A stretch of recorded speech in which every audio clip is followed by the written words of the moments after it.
আপনার কি তলপেটে একটা আনইউজুয়াল ক্রনিক একটা দীর্ঘস্থায়ী একটা ব্যথা আছে? সর্বক্ষণ মনে হচ্ছে যে আপনার তলপেটটা খুব ভার হয়ে আছে।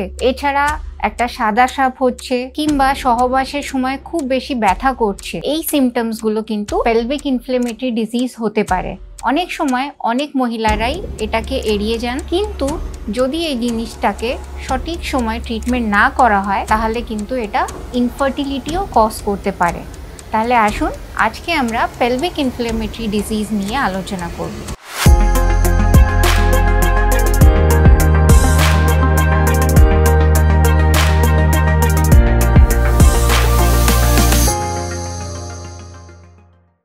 নমস্কার, আমি doctor Gopa Mallick, Viva City Multi Speciality হসপিটালের তরফ থেকে আপনাদের সকলকে অভিনন্দন জানাচ্ছি। আজকে আমরা কথা বলবো পেলভিক ইনফ্লেমেটরি ডিজিজ নিয়ে। এই জিনিসটা কি? এটি হচ্ছে ফিমেল রিপ্রোডাক্টিভ সিস্টেমের ইনফেকশন। মিনস ইউটেরাস, সার্ভিক্স, দুদিকের যে ফ্যালোপিয়ান টিউবস থাকে এবং ওভারিস, এগুলোতে যদি ব্যাকটেরিয়াল বা ফাঙ্গাল ইনফেকশন হয়ে থাকে সেটিকে আমরা পেলভিক ইনফ্লেমেটরি ডিজিজ বলি। আপনি কি করে বুঝবেন যে এই ইনফেকশনটা আপনার হয়েছে? আপনি যদি দেখেন যে একটা দীর্ঘস্থায়ী একটা তলপেটে ভার অনুভব করা কিংবা সর্বক্ষণ একটা ব্যথা হচ্ছে পেটে, তার সঙ্গে একটা সাদা স্রাব আছে, এছাড়া সহবাসের সময় খুব বেশি ব্যথা করছে কিংবা ইউরিন পাস করতে গিয়েও ব্যথা করছে, এছাড়া যদি ইররেগুলার মেনস্ট্রুয়েশন হয় তাহলেও আপনাকে বুঝতে হবে যে পেলভিক ইনফ্লেমেটরি ডিজিজ হয়েছে। আর কিছু কিছু সিভিয়ার কেসেসে অনেক সময় কাঁপুনি দিয়ে জ্বরও আসে। কখনো কখনো আবার এই সিমটমস কোনোটাই থাকে না। আমরা আলট্রাসোনোগ্রাফি করলে জানতে পাই যে পেশেন্টের পিআইডি হয়েছে। এটার জন্য আপনি কি করে নিজেকে প্রিভেন্ট করতে পারেন এবং ট্রিটমেন্ট করতে পারেন? আপনাকে অবশ্যই আপনার ডক্টরের সাথে কনসাল্ট করতে হবে। তিনি আপনাকে একটা অ্যান্টিবায়োটিক্স এর কোর্স দেবেন, সেটিকে আপনাকে পুরোটা কমপ্লিট করতে হবে। এছাড়া আপনার ভ্যাজাইনাল হেলথকে ঠিক রাখতে হবে, হাইজিন মেনটেন করতে হবে। কখনোই ডাউসিং করবেন না, কোনো সেন্টেড সাবান, সেন্টেড পারফিউম, প্রাইভেট এরিয়াকে পরিষ্কার করার চেষ্টা করবেন না। সব সময় প্লেন জল দিয়ে জায়গাটাকে পরিষ্কার করবেন এবং সুপারফিশিয়ালি আপনি সোপ ইউজ করতে পারেন, কিন্তু কখনো ভ্যাজাইনার ভেতরে আঙ্গুল দিয়ে পরিষ্কার করা উচিত নয়। এতে গুড ব্যাকটেরিয়াটা নষ্ট হয়ে গিয়ে আপনার এই প্রবলেমসগুলোকে আরও বেশি ইনক্রিজ করবে।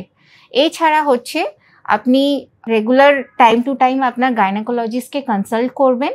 উনি আপনাকে যেভাবে গাইডেন্স দেবেন সেগুলি ফলো করবেন। এছাড়া সেফ ইন্টিমেসি প্র্যাকটিস করবেন। কারণ কি জানেন তো?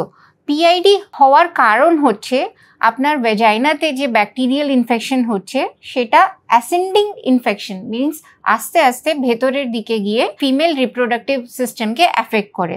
সেই জন্য কোনো রকমের সেক্সুয়ালি ট্রান্সমিটেড ডিজিজেস যেমন ক্ল্যামাইডিয়া, ট্র্যাকোমেটিস, এগুলোর থেকে প্রিভেন্ট করার জন্য অবশ্যই করে কন্ডোমের ব্যবহার করবেন।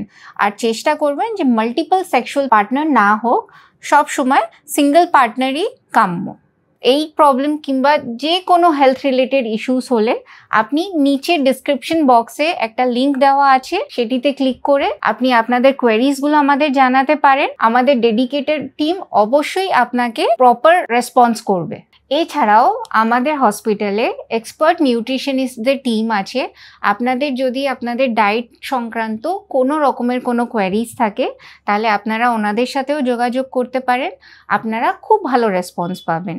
এছাড়া আমাদের হসপিটালে লাইফস্টাইল মডিফিকেশনের একটি ইম্পর্টেন্ট পার্ট মুক্তি যোগা সেশনসের একটা উইং আছে, যেখানে আপনি আপনার ফিজিক্যাল এবং মেন্টাল হেলথের জন্য যোগা অ্যান্ড মেডিটেশনের সেট আপ আছে, যেখানে আপনি অনেক কিছু শিখতে পারবেন। আপনার লাইফস্টাইল মডিফাই করে আপনার লাইফটাকে আরও বেটার বানানোর চেষ্টা করতে পারেন।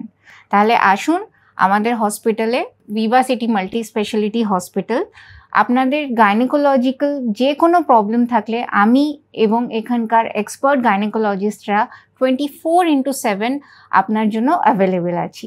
নমস্কার, আশা করি আপনারা ভালো থাকবেন। নেক্সট কোনো ভিডিওতে আবার আপনাদের সাথে দেখা হচ্ছে।